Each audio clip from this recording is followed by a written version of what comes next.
আজকে সকালবেলা উঠে অনেক কিছু ঘটছে, আমি তাদের সাথে একটু শেয়ার করি। কালকে থেকে অনেক কিছু ঘটতেছে, আজকে যেটা ঘটছে সেটা আমি তোমাকে জানাই। সেটা হচ্ছে সকালবেলা উঠে আমার অনেক শুভাকাঙ্ক্ষী, আমার কাছের মানুষজন, আমার বন্ধু বান্ধব আমাকে সকালবেলা কল দিচ্ছে, টেক্সট করছে যে চমক বাইরে বের হয়েও না, হিট লিস্টে তোমার নাম আছে।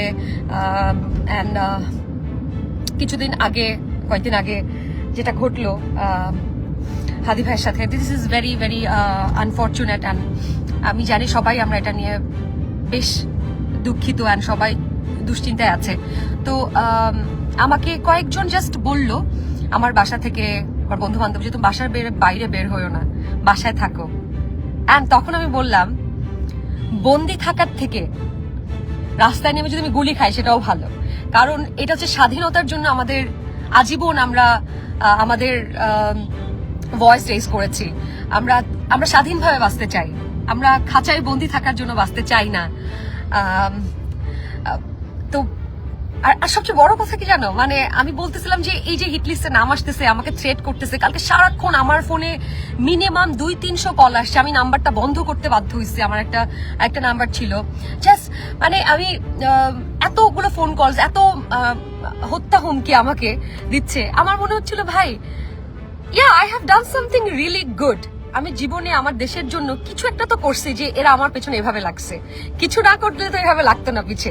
সো অ্যাটলিস্ট এতটুকু সান্ত্বনা আমি নিজেকে দিতে পারতেছি যে ইয়েস, আমার এই রুকায়া জাহান চমক কোনো না কোনো ভাবে এই দেশের, এবার দেশের মানুষের কোনো কাজে আসছে।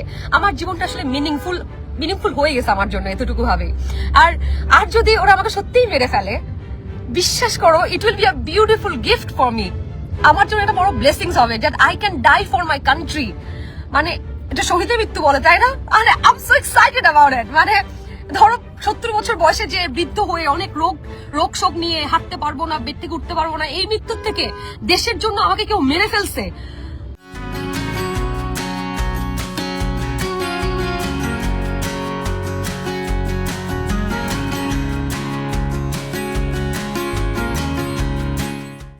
Damn, it's a beautiful death, guys. মানে আমি আমার বন্ধু বান্ধব, আমার শুভাকাঙ্ক্ষী, তোমরা যারা আসো আমাকে নিয়ে, তোমরা মানে যারা কনসার্ন দেখাচ্ছ, যারা আমাকে বলতেছো চমক তোমার কিছু হয়ে যেতে পারে, বিশ্বাস করো, তোমরা কোনো মন খারাপ করো না, তোমরা আমাকে নিয়ে কোনো টেনশন করো না। আমি যদি মরেও যাই, তোমরা বিশ্বাস করো যে আমি খুব হ্যাপিলি মৃত্যুবরণ করছি। আমি একটু স্যাড না, আমার জন্য কেউ স্যাড হওয়া না।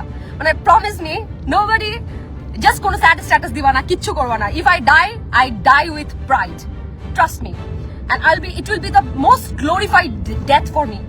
So all the আওয়ামী লীগের পিপল যারা আমাকে থ্রেট করতেছে, আমার নামে মিথ্যা প্রপাগান্ডা ছড়ানোর চেষ্টা করতেছে, আমার নামে তুমি যত বাজে বলবা, আমি তত মনে করি যে আমি আসলে তত মিনিংফুল কাজ করছি আমার দেশের জন্য, আমার দেশের মানুষের জন্য। আর আমি সেটা করে যাব। তোমাদের কোনো থ্রেটে আমি বাসায় বসে থাকবো এটা চিন্তাও করো না। তুমি যদি এসে গুলি করতে চাও, আমি অফকোর্স ফাইট ব্যাক করার চেষ্টা করবো, জীবন বাঁচানোর চেষ্টা করবো, কিন্তু যদি মরে যাই কোনো আফসোস থাকবে না, আমার কোনো আফসোস থাকবে না। আমি এই যে বের হচ্ছি, যাচ্ছি, ভালো লাগতেছে। আমি যাচ্ছি শাস্তি ইভেন্টে, একটা ইভেন্টে। হ্যাঁ, সবই বলে দিব আমি আমার কোনো সমস্যা নেই। আমি চাই তো, আমি বললামই তো আজমান, if I die, it will be the most glorified death. আমি 70 বছর বয়সে যে রোগ শোক হয়ে একটা নর্মাল মৃত্যুর থেকে এরকম একটা মৃত্যু যদি আমার কপালে নসিব হয়, এটার থেকে বড় কিছু হবে না। আর শোনো,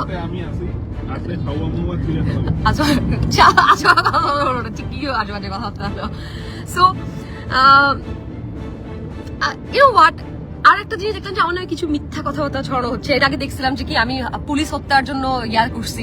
ভাই মানে কামন, এই ধরনের আজে কথাবার্তা না বলে মানে একটা কনস্ট্রাকটিভ কথাবার্তা বলো। মানে আর ইনফরমেশন আমার নামে জানো না। আর আমাকে কি যেন বিভিন্ন ভাবে আমাকে আজে বাজে পতিতা কিংবা মাগি বলার চেষ্টা করা হচ্ছে। কিছুদিন আগে দেখলাম বেগম রোকেয়া সাখাওয়াত হোসেন, যে নারী শিক্ষার অগ্রদূত, তাকে মাগি বলা হচ্ছে, তাকে আজে বাজে কথা বলা হচ্ছে, তাকে দুষ্ট চরিত্র, দুষ্ট নারী বলা হচ্ছে। তো আমি বুঝে গেলাম এই সোসাইটিতে কিছু দুষ্ট মানুষ আছে, যারা নারীদেরকে যখন অবদমন করতে পারে না, একটা নারীর ভয়েস যখন বন্ধ করতে পারে না, তখন তাদেরকে মাগি হিসেবে চিহ্নিত করতে চায়। তো যতবার তোমরা আমাকে এই ধরনের আজে বাজে, তোমরা না, আমার পাশে আমি দেখেছি, আমার আশেপাশে অনেক ভালো মানুষ আছে যারা আমাকে, আমি তাদের ভালোবাসায় আবেগে আপ্লুত আসলে। আর যারা 2-1 জন মানুষ, যে আওয়ামী লীগের যে দুষ্ট লোকজন, যারা আমাকে এগুলো বলার চেষ্টা করছো, আমি এটা বুঝে গেছি, তোমরা যতবার আমাকে বাগি বলবা ততবার আমি মনে করবো যে আমি একটা গ্লোরিফাইড নারী, আমি কিছু করতে পেরেছি, আমার মানুষের জন্য কিছু করতে পেরেছি। So every time you say it, মানে ইটস নট, আমার একটা বালও ছেড়ে গেল না বালরা। Thank you so much. আমি বাইরে ঘুরবো, মুক্ত পাখির মতো স্বাধীনভাবে ঘুরে বেড়াবো। আমি কারো ভয়ে, কারো গুলি খাওয়ার ভয়ে আমি বাসার মধ্যে বসে থাকবো না। করে ফেলো গুলি। Thank you so much.